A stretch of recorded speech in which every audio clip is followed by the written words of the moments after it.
She parked 2 trucks in my garage without asking, then filed a $2,000 HOA complaint against me for unauthorized commercial activity. Too bad she didn't know I leased that garage to the county sheriff.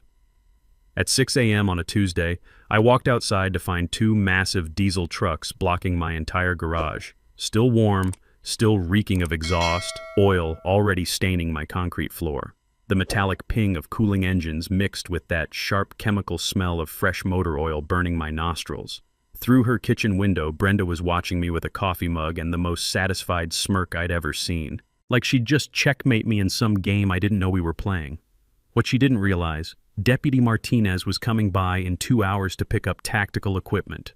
And that HOA violation notice she'd already prepared, it was about to become evidence in her own harassment case. The woman had just declared war on someone who documents everything and rents property to law enforcement. What would you do if someone stole your garage then tried to fine you for it? Drop your wildest neighbor's story below. My name's Dale, and at 52, I've learned that most problems have simple solutions. 28 years, fixing engines at the Ford dealership taught me patience, precision, and how to spot trouble before it ruins your day. But nothing prepared me for Brenda. I inherited this corner lot ranch house in Millfield, Texas when my wife Sarah passed 3 years ago. Cancer took her fast, and the medical bills took everything else. Now it's just me, my German Shepherd Rex, and a property that's worth more than I can afford to keep.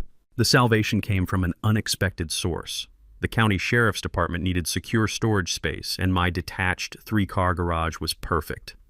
$400 a month doesn't sound like much, but when you're living on disability and a thin pension, it's the difference between keeping your home and joining the foreclosure statistics. Deputy Martinez has been renting space for 18 months now. Stores tactical gear, emergency equipment, evidence bags, shows up twice a week like clockwork, professional and respectful. The concrete floor still holds that honest smell of motor oil from my mechanic days, now mixed with the metallic tang of police-grade equipment and the faint chemical scent of evidence preservation supplies. It's a perfect arrangement that serves the community and keeps my electricity on. Then Brenda moved in next door. Picture a woman who thinks owning a landscaping business makes her the neighborhood's self-appointed property manager. She arrived 6 months ago with husband Chuck, an oil rig worker smart enough to travel for work 11 months out of the year. Within 1 week, she joined the HOA board and started her campaign to enhance property values, which translates to make everyone miserable until they comply with my vision. She drives 2 massive trucks, a company vehicle loaded with commercial mowers and mulch spreaders, and a personal pickup that could haul a small building. Both are too big for her driveway, but instead of renting proper commercial storage, she decided my property looked more convenient. The warning signs started with her backyard barbecue 2 months ago. I'm talking a full production. Catered food, hired DJ, enough alcohol to float a riverboat. The bass thumped so hard it rattled my windows until midnight. Around noon, both her trucks appeared in my driveway like they'd been there forever. I knocked politely. The smell of barbecue smoke mixed with diesel exhaust was already triggering a headache. Brenda, I need you to move your trucks. Deputy Martinez has his scheduled check this afternoon. She barely glanced up from arranging her catered spread. It's just temporary overflow parking. It's my property, not a public lot. Her voice went ice cold. Don't be so dramatic, Dale. 1 afternoon won't kill anyone. 6 hours. She left those trucks there for 6 hours while her party raged on. When Deputy Martinez arrived for his equipment inspection, he had to park on the street and navigate around her vehicles like they were permanent fixtures. The gravel crunched under his boots as he took the long way around, too professional to complain but clearly irritated.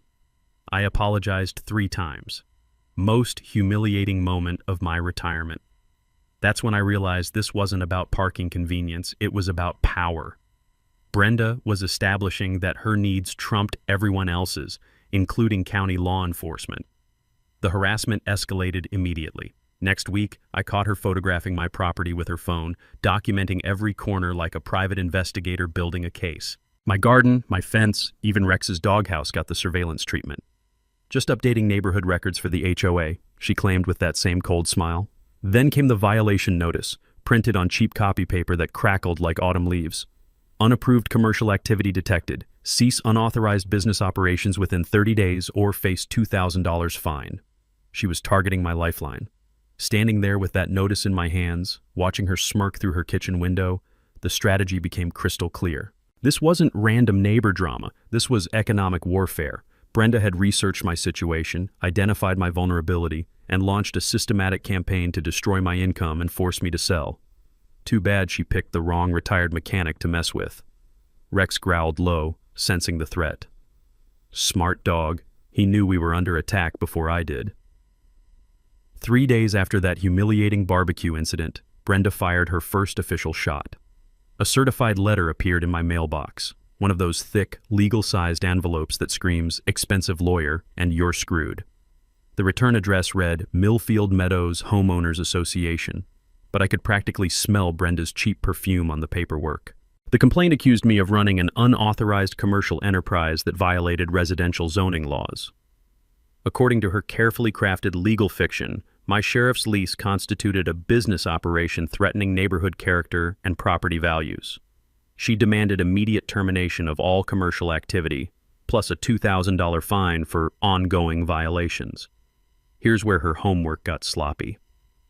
She'd scheduled an emergency HOA board meeting for Tuesday, and somehow forgot to notify me until Monday afternoon.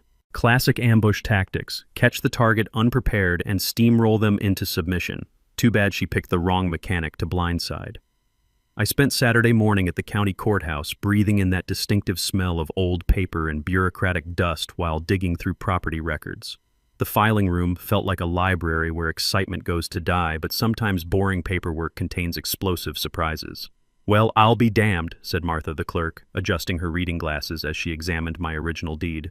"Your garage predates this HOA by 15 years, honey. That's what we call grandfathered use." Martha explained something I'd never considered.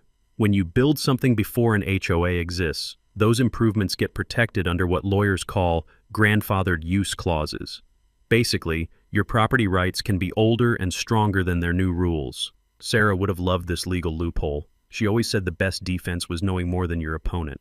But the real bombshell came when I researched Brenda's own situation. Municipal code clearly states that commercial vehicles over 10,000 pounds require special permits for overnight residential parking.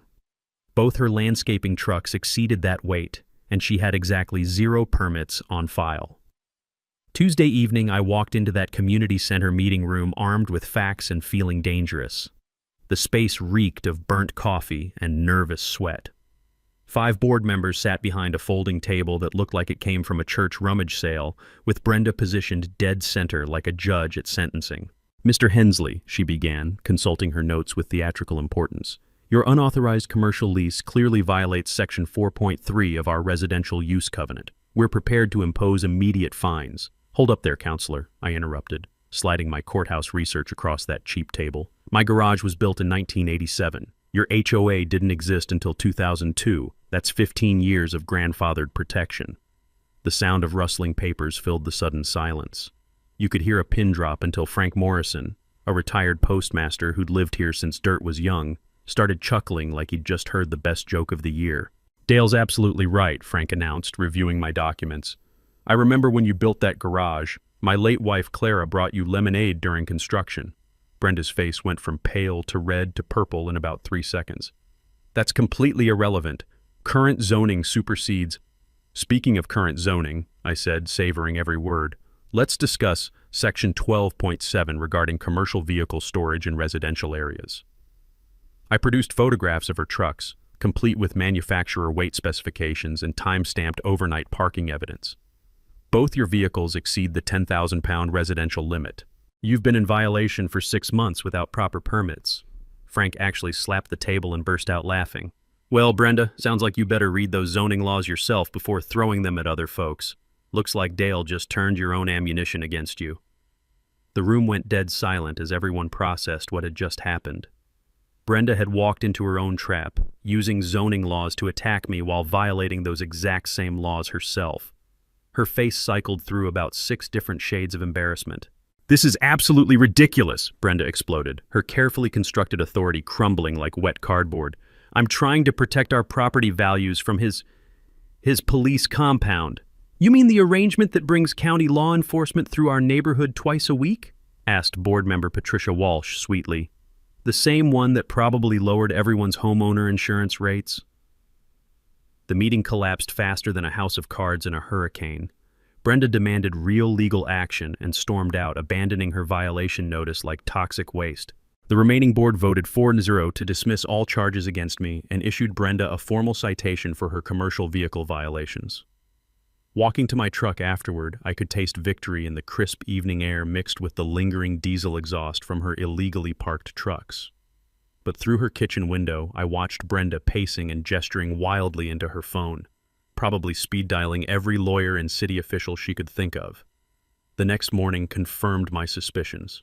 Her trucks were strategically positioned to block my mailbox access, not technically illegal, but annoying enough to send a clear message. By noon, the city had received an anonymous complaint about excessive dog barking from my property. Rex hadn't barked excessively since puppyhood, but facts don't matter during a harassment campaign. Round 1, Dale. But Brenda was just getting warmed up. Brenda's public humiliation at the HOA meeting lasted exactly 48 hours before she escalated to City Hall. The certified letter from Millfield City Planning arrived Friday morning, stamped with enough official seals to intimidate a federal judge.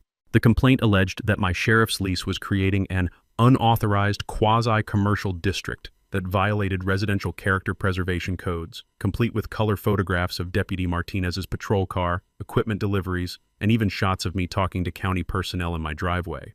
Someone had been very busy with a telephoto lens. The letter cited Municipal Code Section 8.4 about maintaining neighborhood residential character and demanded my appearance at a planning commission hearing in 2 weeks. But here's what caught my attention. The complaint was filed by concerned residents, but processed by Jennifer Walsh from the planning office. That name rang a bell since Patricia Walsh from the HOA board had mentioned her daughter worked at City Hall. Small towns have a way of making everything family business, and apparently Jennifer had inherited her mother's sense of fairness along with her last name. I decided to pay Jennifer a visit before that hearing. The city planning office smelled like industrial carpet and broken dreams, tucked into the basement of a municipal building designed by someone who clearly hated natural light. Jennifer turned out to be a tired-looking woman in her 30s who avoided eye contact like I was carrying the plague. "Mr. Hensley," she said, fidgeting with her paperwork, "I suppose you're here about the zoning complaint." "I'm here about the truth," I replied, settling into the visitor chair that creaked like old bones. "See, I've been wondering how someone knew to file this complaint using exactly the right legal language and perfect timing." Jennifer's face flushed red as a stop sign. "I can't discuss ongoing cases," she mumbled. "Fair enough, but while I'm here, maybe you could help me understand something about home business permits." I'd spent the previous evening doing research that would have made Sarah proud, diving deep into municipal codes until my eyes burned. Turns out running a landscaping business from your residence requires specific permits, especially when you're storing commercial vehicles and meeting clients at your home address. Brenda's business registration listed her home as the primary office, but she'd never filed for a home occupation permit. The oversight was like leaving your front door wide open while complaining about burglars. "Hypothetically," I continued, pulling out printed municipal codes, "what happens when someone operates a commercial business from residential property without proper permits?" Jennifer reviewed the documents, and I watched her professional composure crumble faster than a house of cards in a windstorm. "These trucks are... how much do they weigh?" she asked weakly. "Over 12,000 pounds each. Both registered as commercial vehicles, both parked overnight in residential zones without permits," I explained, savoring every word. The irony was beautiful. Brenda was using residential character preservation laws to attack me while violating those exact same laws herself. "There's something else," I said, producing photographs from her barbecue party showing client consultations happening at her residence. Landscaping estimates, design meetings, payment collections, all commercial activity in a residential zone. Jennifer stared at the evidence like it might explode. "Mr. Hensley, this puts me in a difficult position. I'm not asking you to do anything dishonest," I assured her. "I'm just wondering if the Planning Commission should have all the facts before making decisions about residential character preservation." 2 weeks later, the hearing room was packed tighter than sardines in a can. Brenda arrived with a briefcase and enough attitude to power a small city, clearly expecting another easy victory. She'd even dragged her husband Chuck along for moral support, though he looked like he'd rather be wrestling angry bears. "Mr. Hensley's commercial lease operation fundamentally alters the residential character of our neighborhood," Brenda began, consulting her prepared notes with theatrical importance. "We have documented evidence of increased traffic, commercial vehicle activity, and unauthorized business operations. She presented her photo evidence with the confidence of a prosecutor making a slam-dunk case, every image designed to make my arrangement look like a truck stop operation. Then it was my turn. "Commission members," I said, standing slowly for maximum dramatic effect. "Mrs. Thompson is absolutely right about protecting residential character. That's why I was surprised to discover her own violations of the same codes she's citing." I presented my counter-evidence methodically: Brenda's unpermitted home business operations, her commercial vehicles exceeding residential weight limits, client meetings conducted at her residence without proper zoning variances. Every violation she'd accused me of, she was committing herself, only worse. The best part? Jennifer Walsh had done her homework after our conversation, and the Planning Commission had a complete file of Brenda's violations sitting right there on the table. Commission Chairman Robert Hayes cleared his throat with the authority of someone about to drop a bomb. "Mrs. Thompson, it appears you're operating a commercial landscaping business from your residence without proper permits." Brenda's confident expression melted like ice cream in August heat. That's completely different," she sputtered. "Actually," Hayes continued, "Mr. Hensley's arrangement appears to be properly documented and legally established, while your business operations are not." The commission voted 5-0 to dismiss the complaint against me and issued violation notices to Brenda for unpermitted commercial operations. Chuck looked like he wanted to crawl under the table and disappear forever. Walking out of that hearing, I could smell victory mixed with Brenda's desperation. But I also knew this wouldn't end here. Public embarrassment twice in a month would drive someone like Brenda to dangerous desperation. Sure enough, the next morning brought fresh scratches on my mailbox and an insurance claim notice in my driveway. Round 2. Dale. But the game was just getting interesting. The insurance claim notice appeared in my driveway like a rotten surprise, fluttering in the morning breeze alongside what looked like fresh evidence of vandalism. According to Brenda's meticulously detailed complaint, Deputy Martinez's patrol car had allegedly scraped her fence during a routine equipment pickup, causing extensive property damage and ongoing safety concerns. The estimated repair cost? $3,500, plus additional compensation for emotional distress and inconvenience. I walked over to examine the so-called damage, Rex trotting beside me with his nose working overtime. The scratches on Brenda's wooden fence looked fresh enough to still smell like paint thinner.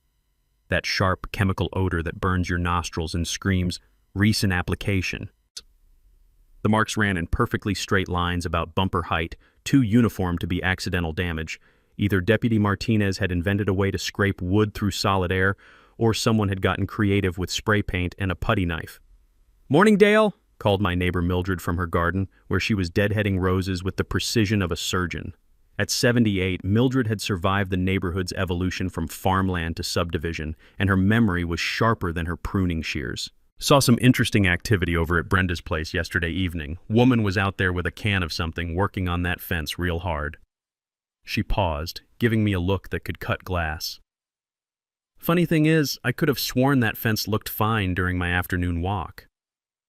Mildred's Ring doorbell system was the neighborhood's unofficial security network, documenting everything from package deliveries to Brenda's escalating harassment campaign. "You might want to check the timestamp on my video from around 6:30 last night," she suggested with the subtle cunning of someone who'd learned that evidence beats accusations every time. I contacted my insurance company immediately, speaking with investigator Carl Thompson, who'd been handling fraudulent claims longer than I'd been fixing engines. Carl had that weary tone of someone who'd seen every scam in the book twice. "Mr. Hensley, we get about 6 fabricated damage claims every month. Most people aren't smart enough to stage them properly, which makes our job easier."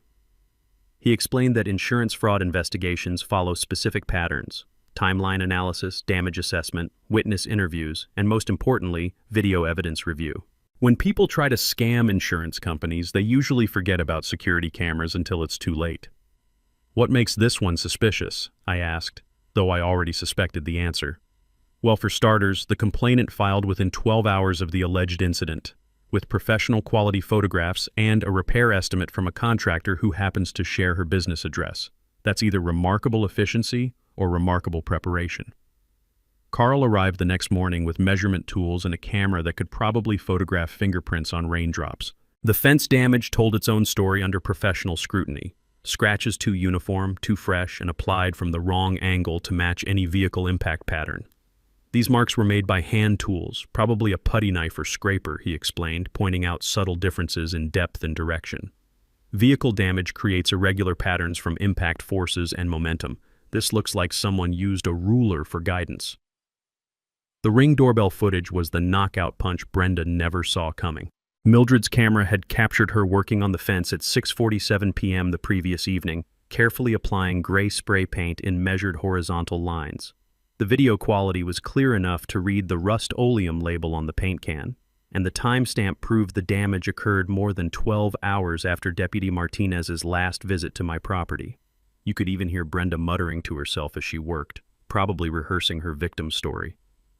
When Carl confronted Brenda with the evidence, the transformation was spectacular. She went from confident complainant to panicked defendant faster than a muscle car hitting a brick wall. "Mrs. Thompson," Carl said with the patience of someone delivering bad news professionally, "insurance fraud is a felony carrying serious penalties, including potential jail time and permanent criminal records." The color drained from Brenda's face like someone had pulled a plug. "This is all a misunderstanding," she stammered, suddenly unable to maintain eye contact with anyone.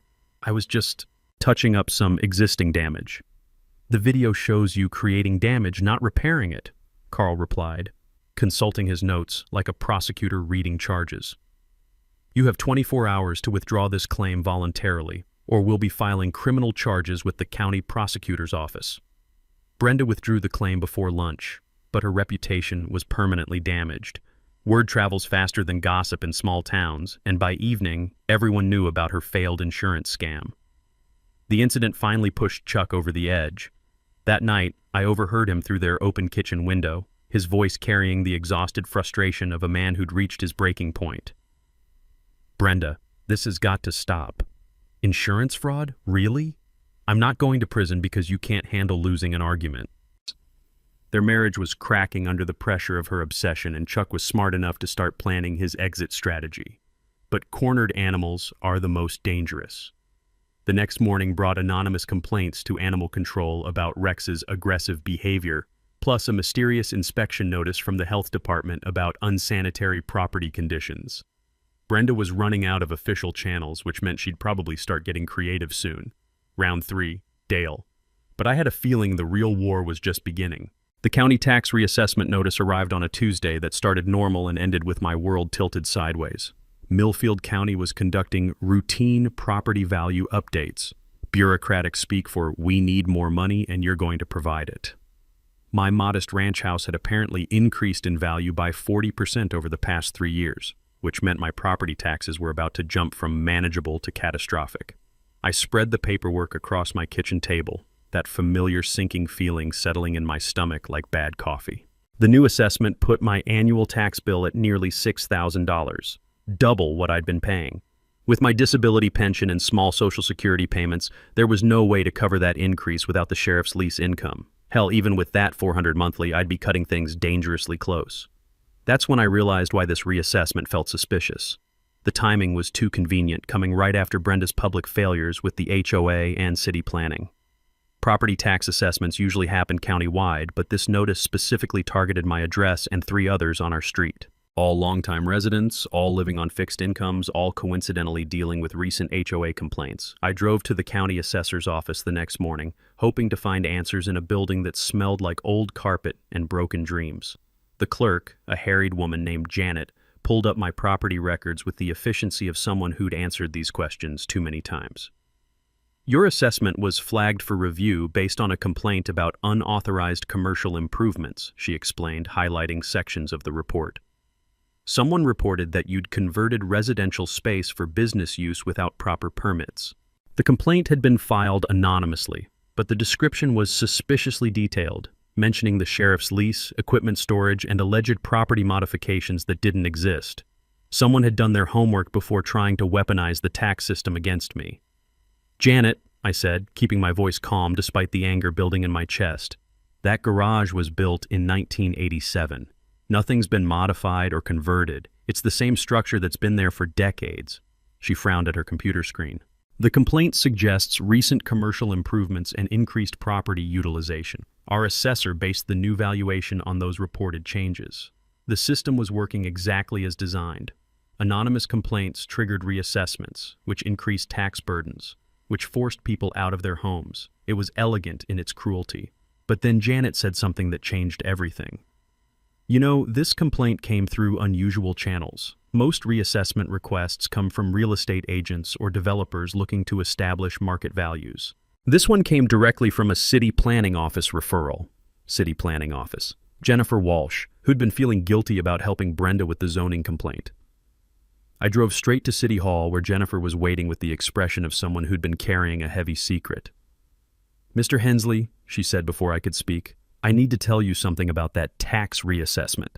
She explained that Brenda had been pressuring her to find creative solutions for problematic property owners, specifically mentioning elderly and disabled residents who couldn't fight back effectively. The tax reassessment was supposed to be the final blow, force me into financial crisis, make the sheriff's lease unsustainable, and create an opportunity for property acquisition.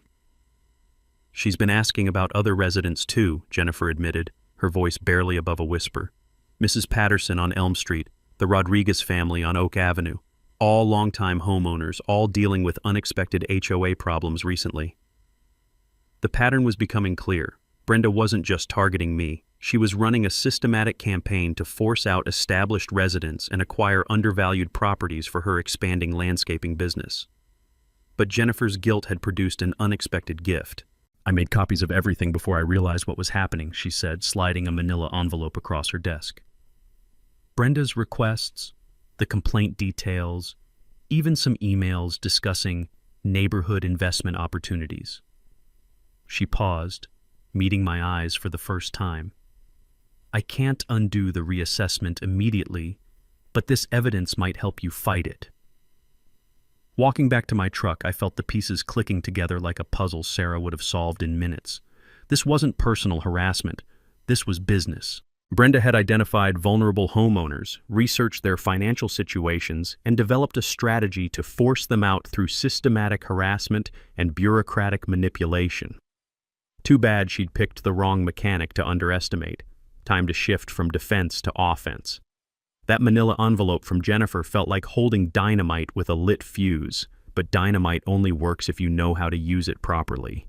I needed help, and fortunately, small towns run on networks of people who've been watching out for each other longer than Brenda's been alive. My first stop was the Legal Aid Society office in the county courthouse basement, a cramped space that smelled like coffee grounds and determination. Attorney Rebecca Martinez, Deputy Martinez's sister, as it turned out, specialized in elder abuse and property rights cases. She reviewed Jennifer's evidence with the focused intensity of a surgeon examining x-rays. "This is systematic harassment with clear financial motivation," she said, spreading the documents across her desk like a battle plan. "We're not talking about neighbor disputes anymore. This is organized intimidation designed to force property sales." Rebecca explained that harassment campaigns targeting vulnerable homeowners follow predictable patterns. First, identify properties in desirable locations owned by people with limited resources to fight back. Second, use official channels like HOA complaints and city violations to create financial pressure. Third, escalate until the targets either sell cheap or lose their homes to tax liens. "Your case is textbook predatory behavior," she said. "But having documentation this detailed is extremely rare. Most victims don't know what's happening until it's too late." She outlined our legal strategy. Document everything, file harassment complaints with multiple agencies, and prepare both civil and criminal charges. But more importantly, she suggested expanding the coalition to include other targeted residents. "Predators like Brenda rarely stop with one victim," Rebecca warned. "If we can identify her other targets, we can build a pattern of behavior that's much harder for authorities to ignore." My next stop was Mildred's house, where I found her hosting what she called afternoon tea, but what looked more like a strategic planning session. 3 other longtime residents sat around her kitchen table, all dealing with recent HOA complaints or unexpected city violations. Mrs. Patterson from Elm Street had received noise complaints about her air conditioning unit. The Rodriguez family on Oak Avenue was fighting allegations of unauthorized vehicle storage for their work truck. Frank Morrison, the former postmaster, had been cited for excessive lawn ornaments, his garden gnomes, which had been neighborhood fixtures for 15 years. Brenda's been busy, Mildred observed, refilling coffee cups with the efficiency of someone who'd been organizing neighbors since before HOA boards existed. Every complaint filed within the past 6 months, all targeting people who've been here longer than her sidewalk. The pattern was undeniable once you knew what to look for. Systematic harassment designed to force out established residents and create opportunities for property acquisition. Frank had done his own research, pulling HOA board meeting minutes going back to Brenda's arrival. She's been asking detailed questions about property values, ownership duration, and financial hardship cases, he reported, adjusting his reading glasses. Even requested a list of residents over 65, claiming it was for community outreach planning. The woman had been building target lists like a military operation. Mrs. Patterson, a retired teacher with the sharp eyes of someone who'd spent 40 years managing teenagers, had noticed something else. She's been photographing properties when owners aren't home, measuring driveways, even checking mailboxes for mortgage company letters. The reconnaissance had been thorough and systematic, gathering intelligence for maximum impact timing. We decided to coordinate our response through what Mildred diplomatically called enhanced neighborhood communication. Everyone would document future incidents with timestamps and photographs. Frank would monitor HOA activities and provide early warning about upcoming complaints. Mrs. Patterson would organize other targeted residents and share legal resources. I would serve as the primary liaison with law enforcement and legal aid. But our most valuable asset was the broader community support we'd been building without realizing it. Local business owners, the hardware store, the diner, even the gas station, had been watching Brenda's escalating behavior with growing concern. Small-town businesses depend on stable neighborhoods, and systematic harassment campaigns are bad for everyone's property values. Tony Castellanos, who owned the hardware store where Deputy Martinez bought supplies, offered to document any unusual purchases that might indicate escalation plans. Woman came in last week asking about security cameras and motion sensors, he reported. Said she needed to monitor property boundary violations. Didn't feel right, so I told her we were out of stock. The diner owner, Maria Santos, had overheard Brenda's phone conversations during lunch meetings with contractors and real estate agents. She's been discussing development opportunities and neighborhood improvements that sound more like property flipping schemes, Maria reported, even mentioned specific addresses and asking prices. By evening, we'd assembled what Rebecca called the most comprehensive harassment documentation she'd ever seen. Video evidence, witness statements, financial records, and most importantly, evidence of Brenda's systematic targeting of vulnerable residents. We had enough material to file complaints with the county sheriff, the district attorney's office, the State Real Estate Commission, and the Federal Housing Authority. But documentation only works if you're prepared to use it strategically. Rebecca scheduled meetings with law enforcement agencies for the following week, while I prepared for what would probably be Brenda's most desperate escalation attempts yet. Cornered predators don't surrender quietly. They usually double down with increasingly dangerous behavior. The coalition was ready. Time to see how far Brenda was willing to go to protect her schemes. Brenda's desperation revealed itself in increasingly sloppy attacks that showed she was running out of both patience and intelligent options. The morning after our coalition meeting, I discovered that someone had dumped motor oil across my driveway during the night, creating a slick mess that stank like a garage fire and would cost hundreds to clean properly. The timing wasn't coincidental. Deputy Martinez was scheduled for his weekly equipment check that afternoon, and navigating that oil slick would be both dangerous and embarrassing. But Brenda had made her first serious tactical error. Motor oil doesn't just disappear, and the trail of droplets led directly from my driveway to the storm drain, then continued in a suspicious line toward her property.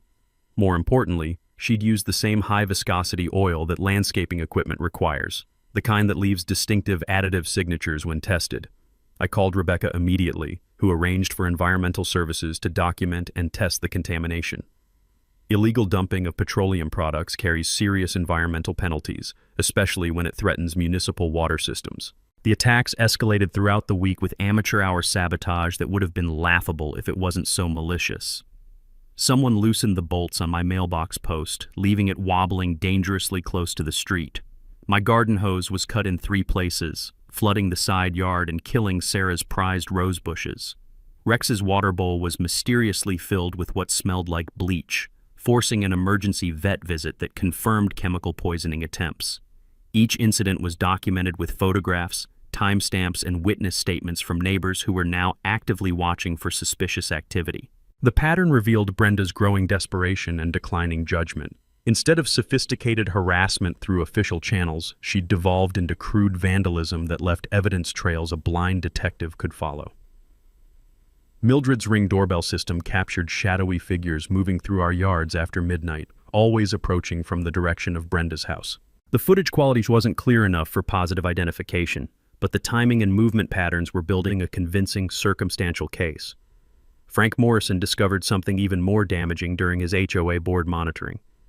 Brenda's been using board letterhead to file false complaints with multiple city departments, he reported during our evening strategy session. Noise violations, health code infractions, even allegations of illegal dumping, all targeting the same longtime residents we identified. She was essentially impersonating official HOA business to weaponize city bureaucracy against her targets. That level of fraud elevated her harassment campaign into serious criminal territory. The breakthrough came when Mrs. Patterson's security system captured Brenda in the act of damaging property. The retired teacher had installed motion-activated cameras after her air conditioning unit was vandalized, and Tuesday night's footage showed Brenda clearly attempting to disconnect electrical connections to the outdoor unit. The video quality was courtroom-ready, with timestamps, clear facial identification, and documentation of criminal trespass and attempted destruction of property. But Brenda's most serious error was interfering with emergency services. Thursday morning brought a house fire 3 blocks away. Mrs. Morgan's kitchen caught fire during breakfast preparation, filling her home with dangerous smoke. When the fire department responded, they found their usual equipment access blocked by strategically placed construction barriers that hadn't been there the previous day. The barriers forced firefighters to drag hoses an additional 100 yards, delaying their response by precious minutes, while an elderly woman's life hung in the balance. Fire Chief William Torres was furious when he discovered the barriers had been placed without city permits or notification to emergency services. Someone deliberately obstructed emergency access during an active fire response, he announced at an emergency city council meeting. This isn't vandalism or harassment. This is criminal endangerment that could have killed someone. The barriers had been purchased from Brenda's regular supplier and delivered to locations that would specifically impact emergency response to the targeted neighborhood. The interference with emergency services was the final straw that pushed our situation from civil dispute into criminal investigation territory. Sheriff's Deputy Martinez filed a formal report with the county prosecutor's office, documenting the pattern of escalating harassment, property destruction, and public safety interference. This has moved beyond neighbor disputes, he explained during his official statement. We're looking at organized criminal activity designed to force property sales through intimidation and sabotage.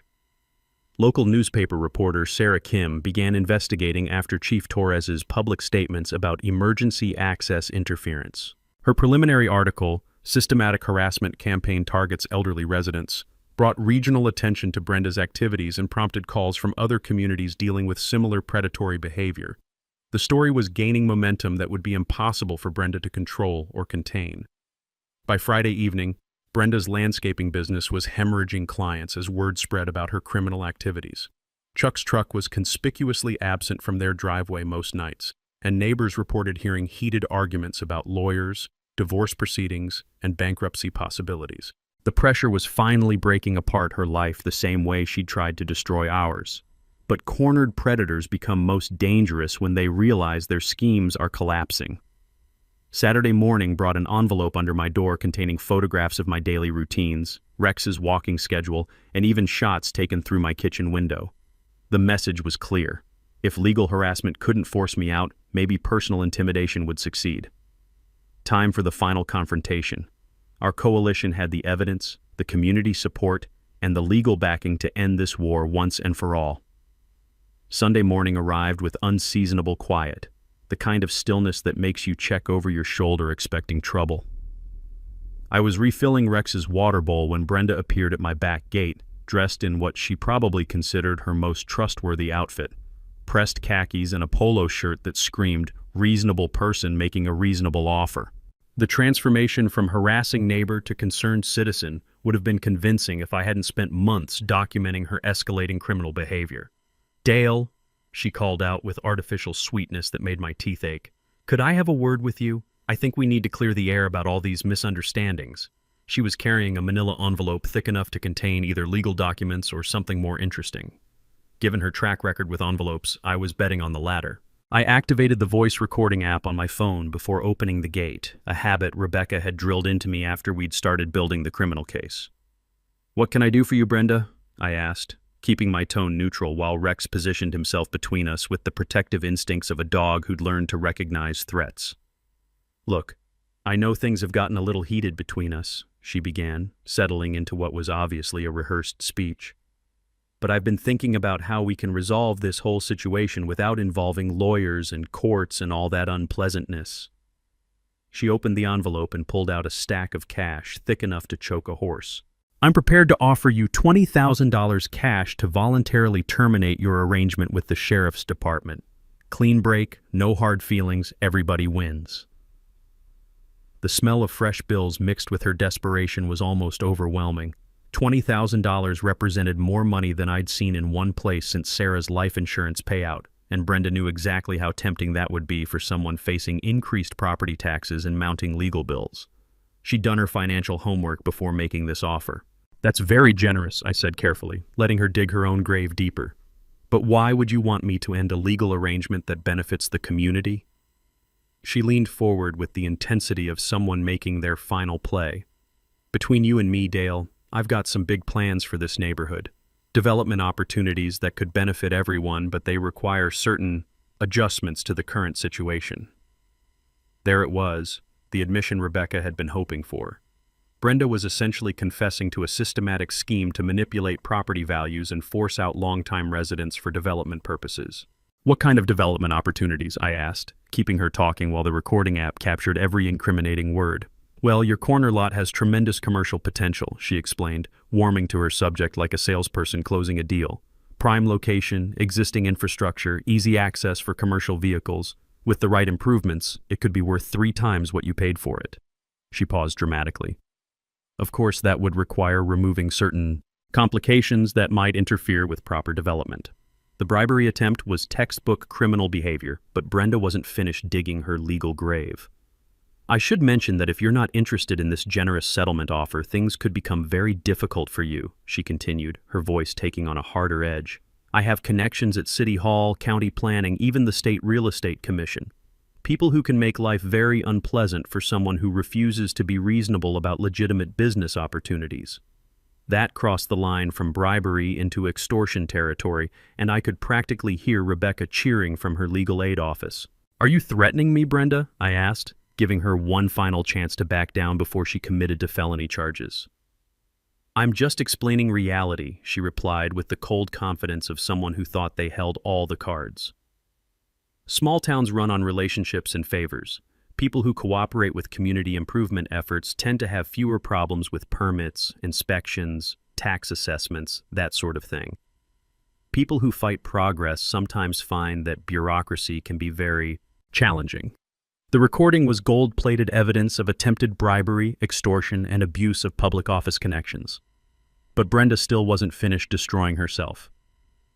"Think about it carefully, Dale. 20,000 cash, no questions asked, clean break from all this mess. Or you can keep fighting and watch your life get very complicated very quickly." She slid the envelope across my patio table like a poker player going all in. "I'll need an answer by tomorrow evening. After that, this generous offer expires and we handle things the hard way." I looked at the money, then at Brenda's expectant face, then at Rex, who was growling low enough to rattle windows. "I'll definitely think about it," I said, which was technically true since I'd be thinking about how to use this recording to put her in prison. "Can I keep this overnight to consider my options?" Her smile was pure predatory satisfaction. "Of course. Just remember, this is your chance to walk away from all this unpleasantness with your dignity and your bank account intact." She stood to leave, then turned back with afterthought that sealed her fate.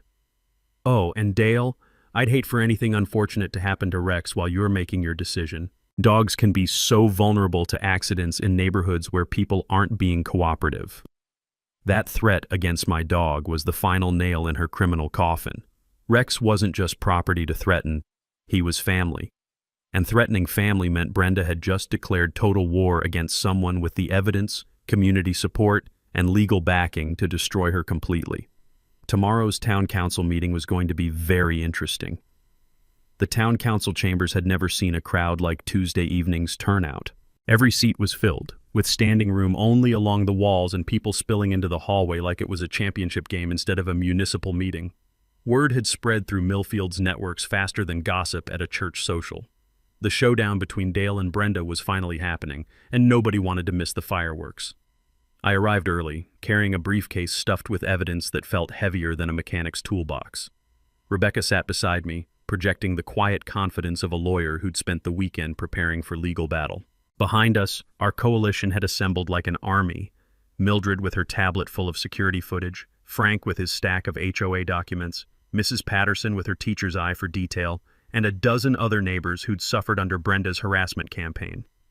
The local news crew from Channel 7 had set up cameras after Sarah Kim's newspaper investigation went viral, bringing regional attention to what she'd dubbed the Millfield harassment scandal. Reporter Jennifer Walsh, no relation to the city planning Jennifer, was interviewing residents about systematic intimidation tactics targeting elderly homeowners. The story had legs, and everyone knew tonight would determine whether justice prevailed or money won. Brenda arrived fashionably late with an expensive lawyer who probably charged more per hour than I made in a month. She'd dressed for court, conservative suit, minimal jewelry, hair pulled back in what image consultants call trustworthy professional. But her eyes held the desperate intensity of someone whose entire scheme was about to collapse in public. Mayor Patricia Rodriguez called the meeting to order with the gravity of someone who understood that tonight's proceedings would define her administration's legacy. "We're here to address allegations of systematic harassment targeting longtime residents," she announced, her voice carrying over the packed room. "This is serious business that affects our entire community's character and safety." Sheriff's Deputy Martinez took the podium first, reading from an official report that detailed months of escalating criminal activity. "We have documented evidence of property destruction, environmental crimes, interference with emergency services, and attempted extortion," he stated with professional precision. "This investigation has revealed an organized campaign designed to force property sales through illegal intimidation." Then it was my turn. I stood slowly, feeling the weight of every eye in that room, and pulled out my phone. "Ladies and gentlemen, I'd like you to hear something recorded yesterday morning in my backyard."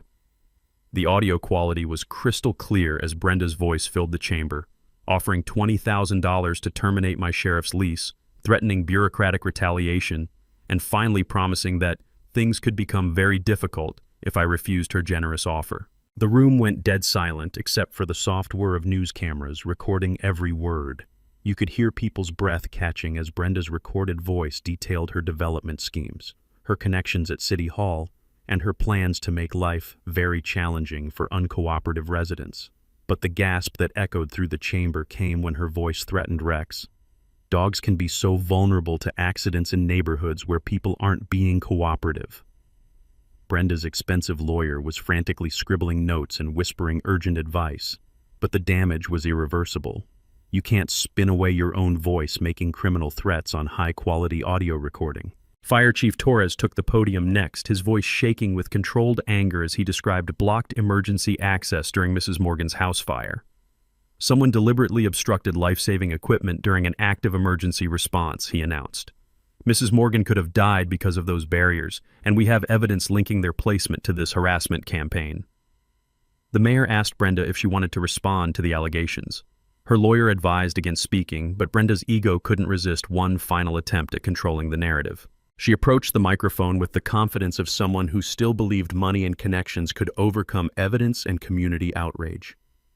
"This is all a gross misunderstanding blown out of proportion by people who resist positive change," she began, her voice carrying the condescending tone that had infuriated neighbors for months.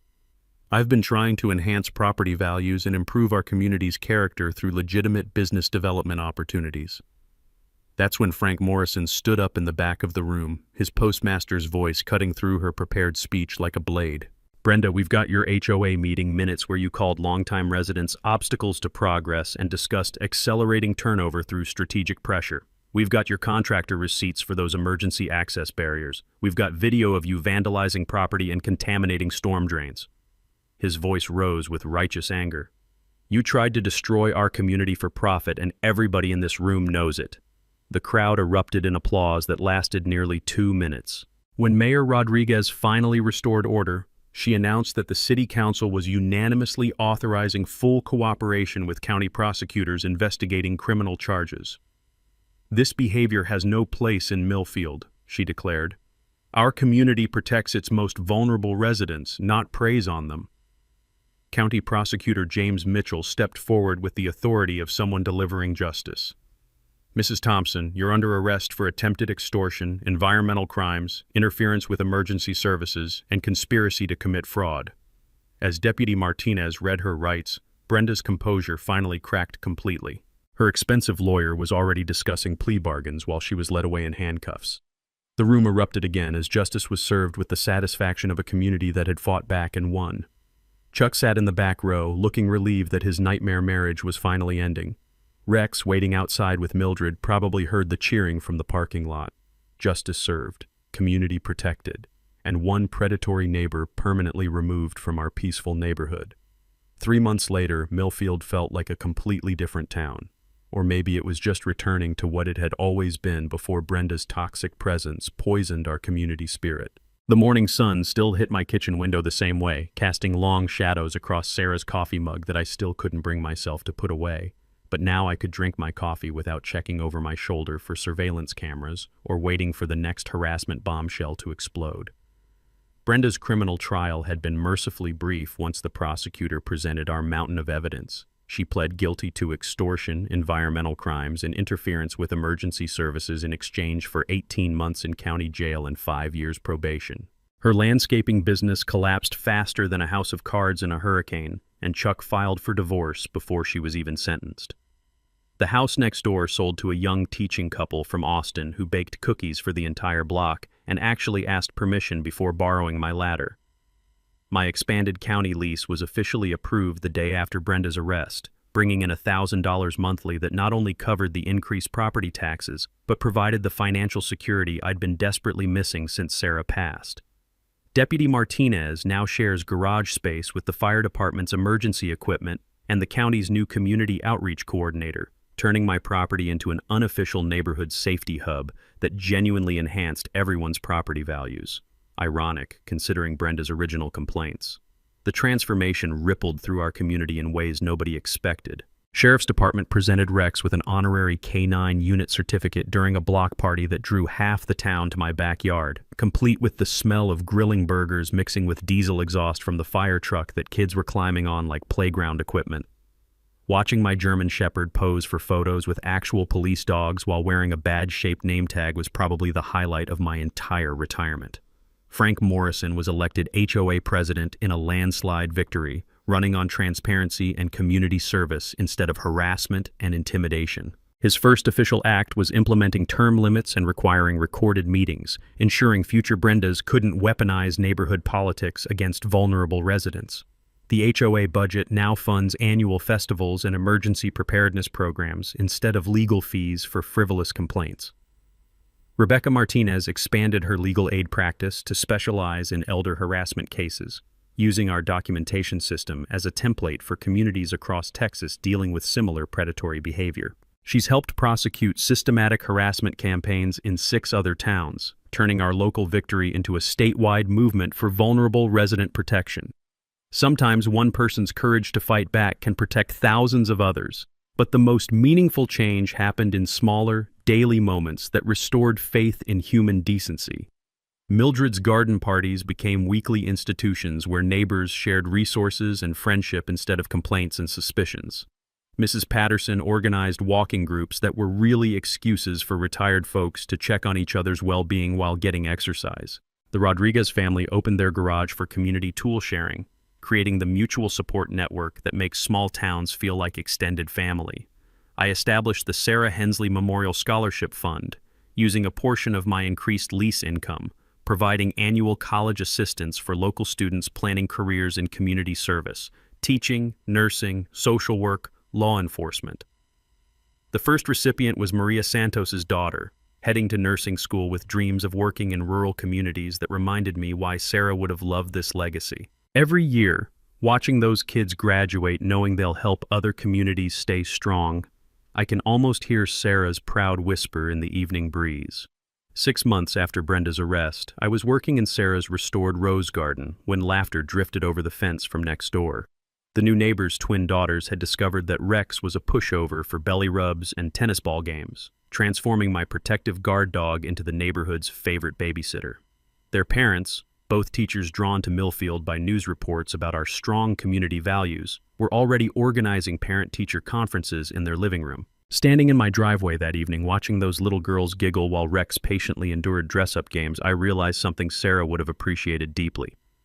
Communities aren't destroyed by individual predators. They're strengthened when ordinary people decide that protecting each other matters more than avoiding conflict. The smell of barbecue smoke drifted from multiple backyards, mixing with children's laughter and Rex's contented sighs. This was what home was supposed to sound, smell, and feel like. Your turn now. Drop a comment sharing your own HOA horror story or neighbor nightmare. You're not alone in these battles, and your community has more power than you realize. Subscribe to HOA Stories for more accounts of ordinary people fighting back against unfair systems, and hit that notification bell because justice stories drop every day. Remember, sunlight really is the best disinfectant for neighborhood bullies. From all of us here at HOA Stories, thanks so much for watching today's HOA Karen Meltdown. If you enjoyed seeing neighbors stand their ground and karma catch up, smash that like button, leave a comment with your thoughts, and subscribe so you won't miss the next HOA drama we bring you.